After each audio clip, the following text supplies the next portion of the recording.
بسم اللہ الرحمن الرحیم۔ السلام علیکم ورحمۃ اللہ وبرکاتہ۔ محترم سائد ادیم صاحب کا ایک اور جھوٹ جناب، مجھے سمجھ میں نہیں آئی ابھی تک کہ یہ شخص اتنا جھوٹ بول کے کیا ثابت کرنا چاہ رہا ہے۔ میں بہت زیادہ اوائڈ کرتا ہوں کہ اس کے متعلق کسی قسم کی ویڈیو بنانے سے گریز کروں، لیکن یہ ایسے ایسے جھوٹ گھڑتا ہے انسان کہ اگر جھوٹوں کے چہرے پہ لکھا ہوا آ جاتا نا کہ یہ جھوٹا ہے، تو اس کے چہرے پہ اس کے یہاں پر لکھا ہوا آ جانا چاہیے تھا کہ یہ کذاب ہے، جھوٹا آدمی ہے یہ۔ میں چاہوں گا کہ آپ اس کی ویڈیو دیکھیں۔ حضرت نصیبہ کون تھی؟ جی ایگزیکٹلی آپ کتابیں پڑھیں، آپ کو جو اسلام کی ڈیفینیشن لڑکیوں کو مولوی صاحب نے دیا، کتابیں پڑھیں گی آپ کے طوطے اڑ جائیں گے۔ آپ حضرت نصیبہ کا مثال کسی مسجد میں بیٹھے، مولوی صاحب نے مسجد چھوڑ کے بھاگ جانا ہے کہ یہ باتیں نہیں کرو۔ حضرت نصیبہ کو جس خاتون نے غسل دیا ہے نا، شی سیڈ کہ جسم پہ ایک بھی حصہ نہیں پڑے اس پہ تلوار کا نشان نہ ہو۔ 30 لڑائیاں لڑی ہیں نبی اسلام کے ساتھ بھی، ابو بکر صدیق کے ساتھ بھی۔ میں حضرت عمر بن خطاب جیسی اگریسو پرسنالٹی، آج کل کا کون سا عالم ہے جو اس لیول پہ اسرٹیولی اسلام کو ڈٹرمن کرے گا؟ حضرت عمر بن خطاب کی فائنانس منسٹر کو پتہ خاتون ہے، اور وہ اتنے امپریس تھے ان سے کہ انہوں نے کہا مدینے کا بھی مکے کا بھی فائنانس منسٹر لڑکی کو لگاؤ، اور لگایا انہوں نے۔ یہ نہیں بتاتا نا مولوی ہمیں۔ اس ویڈیو میں یہ کہنا یہ چاہ رہے ہیں، وہ اس بچی سے سوال کر رہے ہیں کہ کیا آپ کو پتا ہے کہ حضرت نصیبہ کون ہے؟ مولوی آپ سے چھپاتے ہیں، وہ آپ کو بتانا نہیں چاہتے کہ حضرت نصیبہ کون ہے۔ تو چلے بھائی میں بتاتا ہوں آپ کو حضرت نصیبہ کون ہے۔ مسئلہ سب سے بڑا یہ ہے کہ عوام کو اس لیے نہیں پتا، یا بچیوں کو اس لیے نہیں پتا کہ حضرت نصیبہ کون ہے، تو بھائی وجہ یہ ہے کہ ان کو حضرت نصیبہ کے نام سے کم اور عمارہ کے نام سے زیادہ جانا جاتا ہے۔ ان کا تعلق جو ہے انصار کے قبیلے سے، بنو خزرج کی شاخ سے تھا۔ اب آگے جو آپ بات کر رہے ہیں کہ بھائی ان کے متعلق جو آپ بیان کر رہے ہیں، آئیے ہم اس چیز کو بھی دیکھتے ہیں۔ پہلے تو میں نے آپ کو یہ کلیئر کر دیا کہ ان کو حضرت عمارہ کے نام سے جانا جاتا ہے، بہت کم لوگ ان کو ان کے اصل نام سے جانتے ہیں، اس لیے لوگوں کو ان کا پتہ نہیں۔ پھر آپ جو بات بیان کر رہے ہیں، آئیے ہم اس کو بھی دیکھتے ہیں۔ جنگ احد کے موقع پر جب اللہ کے رسول صلی اللہ علیہ وسلم کفار کے نرغے میں آ گئے، تو حضرت عمارہ انہوں نے وہاں پر جا کے اللہ کے رسول صلی اللہ علیہ وسلم کی مدد کی، اور انہوں نے اپنی تلوار سے مقابلہ کیا وہاں پر، اور یہ کہتی ہیں کہ اس جنگ میں ان کے جسم پر 12 زخم آئے تھے۔ اچھا دیکھیں، میری ایک بات کو سمجھیں کہ آپ کا یہ کہنا ہے کہ مولوی اس چیز کو چھپاتے ہیں کہ عورتیں ان کے متعلق چھپاتے ہیں، یہ حدیث نہیں سناتے ہیں۔ واللہ عالم آپ کیوں یہ کہتے ہیں، مجھے تو نہیں پتہ، سمجھ میں آئی ابھی تک کہ بھائی یہ جو حدیث میں آپ کو سنا رہا ہوں، جو روایت میں آپ کو سنا رہا ہوں، یہ علماء کی ہی لکھی ہوئی ہے، آپ کے کسی تائے چاچے نے تو نہیں لکھی نا، یہ علماء ہی نہیں لکھی ہوئی ہے نا۔ یہ سارے ترجمے جو کیے ہوئے ہیں، اس سیرت ابن اسحاق اردو ترجمہ صفحہ نمبر 480 پہ یہ روایت موجود ہے، تو یہ کس نے کی ہے؟ یہ آپ نے کی تھی یا کسی مولوی نے کی تھی؟ پھر اس کے بعد جو میں آپ کو کتاب بتا رہا ہوں، طبقات ابن ابی سعد، اس میں ان کی ڈیٹیل کے ساتھ بات آئی ہے۔ یہ کہتی ہیں جنگ احد کا واقعہ اپنی زبان سے سناتی ہیں کہ میں احد کے دن صبح ہی میدان جنگ میں دیگر صحابیات کے ساتھ مجاہدین کو پانی پلانے میں مصروف تھی۔ اب آپ کا یہ کہنا ہے کہ انہوں نے تقریباً آپ نے کیا کہا کہ 300 کے قریب جنگوں میں شرکت کی، یا جتنے میں بھی شرکت کی، تو بھائی اس میں کون سا ایسا کوئی نئی چیز تھی کہ انہوں نے شرکت کی؟ صحابیات شرکت کرتی تھی، اس میں مولوی کیا چھپائے گا آپ سے؟ شرکت کرتی تھی، اس میں کون سی اتنی بڑی بات ہے؟ وہ مدد کے لیے شرکت کرتی تھیں، کوئی اس میں کوئی اتنی وہ ایسی بات نہیں ہے کہ مولوی آپ سے چھپا لے. مسئلہ یہ ہے کہ آپ میں سے کتنے لوگ مولوی کے پاس آئے سیکھنے کے لیے. یہ جن کے سامنے جا کے آپ لیکچر جھاڑتے ہیں، ان سے یہ تو پوچھیں کہ انہوں نے دین کی تعلیم حاصل کتنی کی ہے. آپ لوگ دین کی تعلیم حاصل نہ کریں، آپ لوگ نہ سیکھیں، اور الزام آپ مولویوں کے اوپر لگا دیں، علماء کے اوپر لگا دیں. تو کیا علماء کا یہ کام ہے کہ وہ ہر ایک کے کان میں جا کے فردن فردن یہ حدیثیں سنائے اس کو؟ جب آپ ہی کو شوق نہیں ہے اسلام سیکھنے کا تو علماء کیا کریں پھر اس میں؟ وہ کہہ رہی ہے کہ میں صحابیات کے ساتھ مجاہدین کو پانی پلانے میں مصروف تھی. اب آپ سمجھ لیں کہ وہ کس کام کے لیے جوائن کرتی تھی جنگوں کو. لڑنے کے لیے جوائن نہیں کرتی تھی، مجاہدین کی خدمت کے لیے جوائن کرتی تھی. اور جب ضرورت پڑ جاتی تھی تو وہ میدان میں جاتی تھیں، لڑتی تھیں. دوسری صحابیات سے بھی یہ منقول ہے. تو اس میں کون سی اتنی بڑی بات ہے؟ اس میں کون سا اتنی بڑی بات ہے؟ آپ ہمیں بتائیں تو صحیح. پھر انہوں نے کہا کہ جی جب اللہ کے رسول صلی اللہ علیہ وسلم کو کفار نے گھیر لیا تو میں نے جب یہ دیکھا تو میں نے اپنی تلوار نکالی اور میں ان کی طرف گئی اور ان کی میں نے مدد کی. اس دوران ایک کافر کی تلوار میرے کندھے پر لگی اور اس سے مجھے زخم ہوا. تو اس کے بعد اللہ کے رسول صلی اللہ علیہ وسلم نے میرے بیٹے کو کہا کہ اے ام عمارہ کی فرزند اپنی والدہ کی خبر لو. اس پر بیٹا دوڑتا ہوا میری طرف آیا اور مرہم پٹی کی. یہ طبقات ابن سعد میں یہ روایت ہے، صفحہ نمبر 460 ہے، جلد نمبر 8 ہے.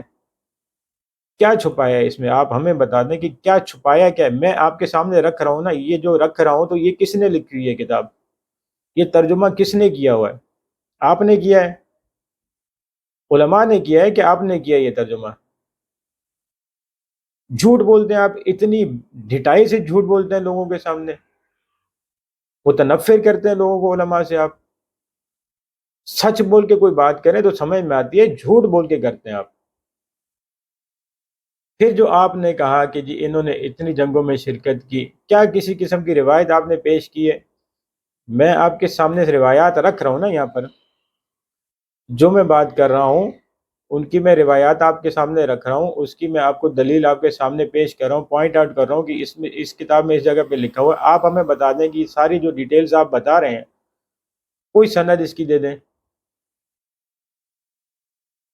یہ جو آپ کہہ رہے ہیں کہ انہوں نے، آپ کے کہنے کا یہی مقصد ہے نا کہ جب یہاں پر انہوں نے اپنی تلوار اٹھائی تو باقی جنگوں میں بھی انہوں نے جو ہے ایز اے مطلب لڑائی کے لیے گئی ہیں. کتنی جنگوں میں گئی ہیں؟ کوئی روایت تو ہمیں دیں. صحابیات جاتی تھیں، اس میں کوئی مسئلہ نہیں ہے، وہ جاتی تھی جنگوں میں شرکت کرتی تھی، لیکن وہ اس کام کے لیے کرتی تھی اور اس میں اگر ان کو ضرورت آ جاتی تھی تو وہ لڑتی بھی تھیں. آج بھی اگر ایسا کوئی موقع آئے گا تو ہم عورت کو اجازت دیں گے، کوئی منع نہیں کریں گے، لیکن ایسا موقع اب نہیں ہے. اس لیے کوئی بھی نہیں چھپاتا ہے بھائی، جھوٹ بولتے ہیں آپ. اسی طرح آگے جا کر یہ بیان آتا ہے کہ حضرت جب رسول اللہ صلی اللہ علیہ وسلم نے ام عمارہ کی تعریف کی کرتے ہوئے فرمایا کہ آج ام عمارہ سب بہادروں سے زیادہ بہادر دکھائی دی. ابن کمیہ اس کے خوف سے بھاگ گیا. حضرت عبداللہ بن زید بیان کرتے ہیں کہ رسول اللہ صلی اللہ علیہ وسلم نے فرمایا کہ احد کے دن میں نے ام عمارہ کو اپنے دائیں بائیں لڑتے ہوئے پایا. اللہ تعالیٰ اس خاندان پر اپنا رحم فرمائے. میری والدہ نے عرض کیا کہ یا رسول اللہ دعا فرما دیجئے کہ ہمیں جنت میں آپ کی رفاقت نصیب ہو. اس پر آپ صلی اللہ علیہ وسلم نے دعا فرمائی کہ اے اللہ انہیں جنت میں میرے رفقا میں شامل فرما دینا. ام عمارہ نے کہا کہ اب مجھے دنیا میں کسی مصیبت کی پرواہ نہیں. یہ بھی طبقات ابن سعد جلد نمبر 8 صفحہ نمبر 461 میں موجود ہے.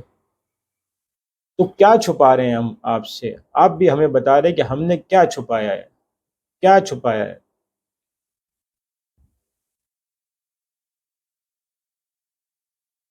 پھر اس کے بعد بھی تاریخ میں ان کے متعلق روایات ملتی ہیں کہ ان کا ایک بیٹا تھا جن کو حضرت ابو بکر صدیق رضی اللہ عنہ کے دور میں مسیلمہ کذاب کی طرف بھیجا گیا ایک خط دے کر، تو اس نے ان کا قتل کر دیا.